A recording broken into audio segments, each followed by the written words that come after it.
Ito yung lupa na gagamitin ko sa pagpupunla.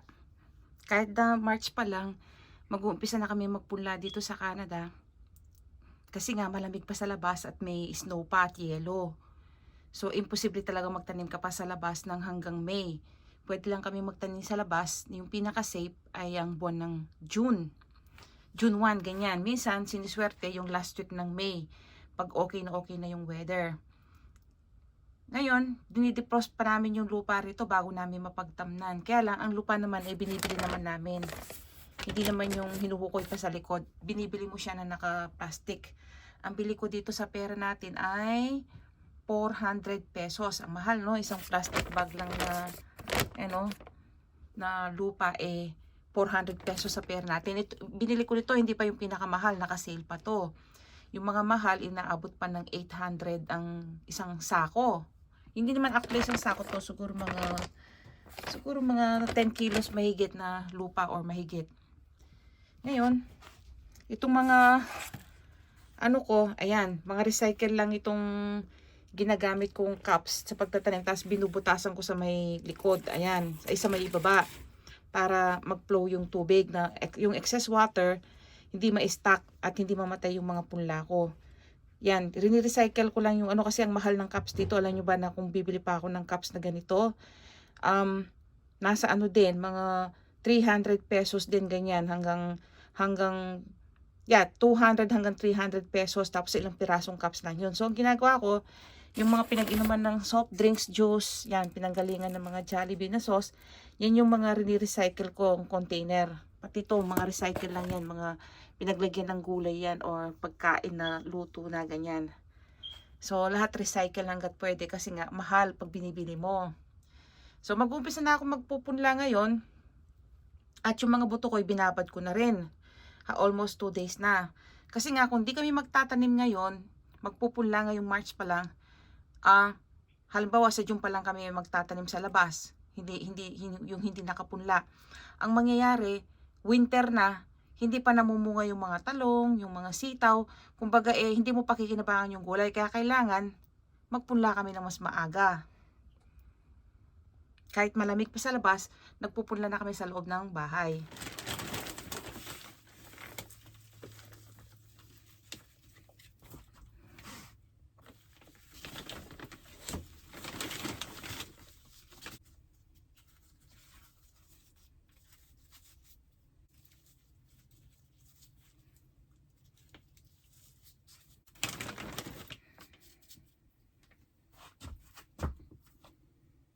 Kaya ito yung mga ibinabad kong buto. Ako yung hindi ko binibili yung mga buto na. Ang ginagawa ko, kapag namunga na yung mga halaman ko, ako na yung gumagawa ng sarili kong binhi na buto para pangtanim. Kasi nga, ang mahal ng buto rito. $3, $4, ganyan.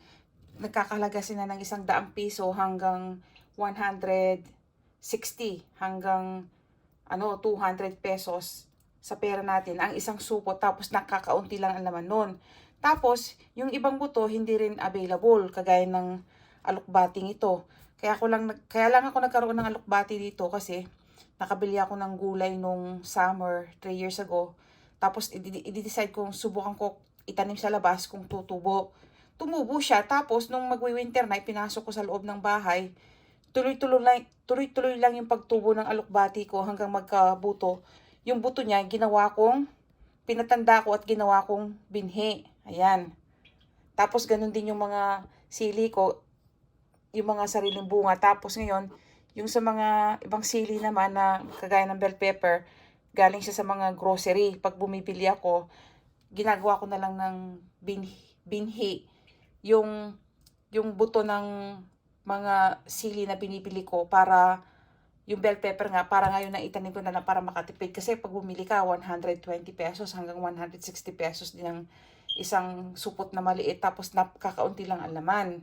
So marami ako niyan, may mga kalabasa pa ako. Kaya lang, ang unang-unang itinatanim ko yung sili, at saka yung mga bell pepper, at saka yung alokbate, at saka yung talong. Kasi itong mga to, kailangan March pa lang magpupunla na ako, kasi para bago mag-winter, during summer, makakapamunga sila at pakikinabangan ko pa. Kumbaga medyo malaki-laki na sila pag tinanim ko sa labas pagdating ng June. So aabutan pa nila yung mga ilang buwang pamumunga, mga 2 hanggang 3 months na pamumunga bago tuloy yung mag-winter. Pakikinabangan ko pa yung mga halaman ko. Ganyan kami magtanim dito, tiyagaan lang. Kasi nga, napaka-iksi ng summer dito sa Canada para makapagtanim ka sa labas. Kaya kailangan, gawa mo ng paraan kung paano ka makakapagpunla ng maaga sa loob ng bahay. Ready na yung lupa. So, ilalagay ko na yung mga ibinabad kong buto. Yan kasi unang-unang tinatanim ko, mga alokbati, tsaka mga sili, tsaka talong. So, ipupunla ko na dito. Tapos, babasahin ko siya ng tubig.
Dito ko muna ilalagay yung mga pinunla ko.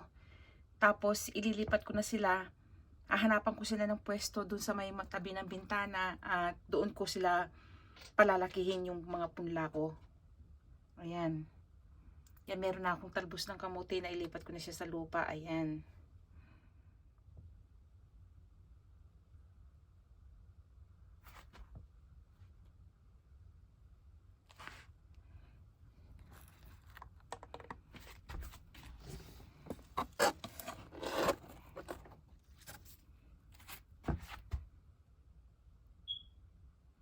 Ngayon, ano ko na itong mga,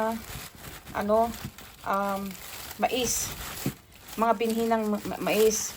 Nagpabinhi ako ng mais galing sa, itong mais na to, originally bumili ako ng buto sa Pilipinas nung umuwi kami. Kaya lang kakaunti lang yung nabili ko.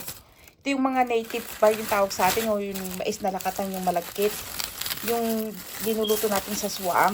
Ngayon yung ginawa ko, nagtanim ako last year. Naging successful naman at nakapagpatanda ako ng ilan. Ayan. Hindi pa nga siya halos matandang-matanda yung iba kasi nga maiksi nga lang yung dito, summer. So, nagwi-winter na, hindi pa tuluyang matandang-matanda yung mga mais ko. Pero merong nakahabol na ilan na alam po pwede ko na siyang gawing binhi o butong pantanim. Ayan. So, isisingit ko na siya ngayon. Ayan.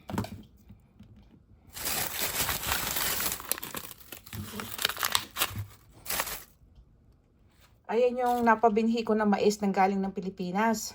Nakapagtanim ako last year. Talagang success naman. Ang daming bunga ng mga mais ko. Ngayon, nagtira ako ng ilan para gawin ko ng pangtanim this year. Ayan. Ito siya. So, hihimayin ko na yan. Tapos, ilalagay ko dito sa jar para pang stock ko. Para pang tanim ko tuwing summer.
Ito yung binhi. May mga reject, merong hindi. Pinaghalo na siya. Tsaka ko na lang siya pipiliin. Ayan. Marami rin pala ako napabinhi. Kaya lang, kalahati siguro nito reject. Kasi nga, hindi gaanong tumanda dahil may iksi lang ang summer dito. Pero merong mga good dito na pwede kong itanim. Yun na lang ang pipiliin ko pag magtatanim na ako sa padating na May, itong taon na to. Doon ako nagtatanim ng mais. Ito, nailipat ko na sa may araw. Ayan, tabi ng bintana kung saan sumisikat yung araw. Ayan yung aking mga punla. Hindi pa lumulusot, hindi pa tumutubo. Kasi kagabi ko pa lang naman itinanim. So, umpisa pa lang to. Actually, ang unang tinatanim ko dito sa February pa lang. Tsaka January yung talbos ng kamote. Yan, sweet potato yung muna yung pinapatubo ko kasi nag-uumpisa ako sa bunga. Kasi walang talbos ng kamote rito. Bihirang-bihira kang makakita. Kaya nagpapatubo kami ng kamote sa pamamagitan ng bunga. Ayun, no, kita nyo yung bunga. Papatubuin mo. Ngayon, tsaka yung gabi pala. Yun ang unang tinanim ko noong January tsaka February. Ngayong March, sumunod na yung mga alukbati, sili, bell pepper, tsaka yung siling pangsigang. Yan yung sumunod. Ngayon, ang susunod ko itatanim niyan pagkaraan ng mga 2 weeks from now or 3 weeks from now, pagdating ng April, ang itatanim ko naman ampalaya. Ipupunla ko yung ampalaya. At pagdating ng May, yung kalabasa ang pinakahuli. Ngayon, ang pagdating naman ng May din, sa labas naman yung diretsyo na, yung mais naman na nakatan yung galing sa Pilipinas na binili ko noon, tapos napatubo ko dito, nakapagpabinhi ako. So, yung napabinhi ko, itatanim ko sa May, kalagitnaan ng May, or probably kung okay na yung weather, first week of May. Ganyan kami magtanim. Ayan. So, kung nagustuhan nyo ang aking video, huwag nyong kalimutang i-like at mag-subscribe.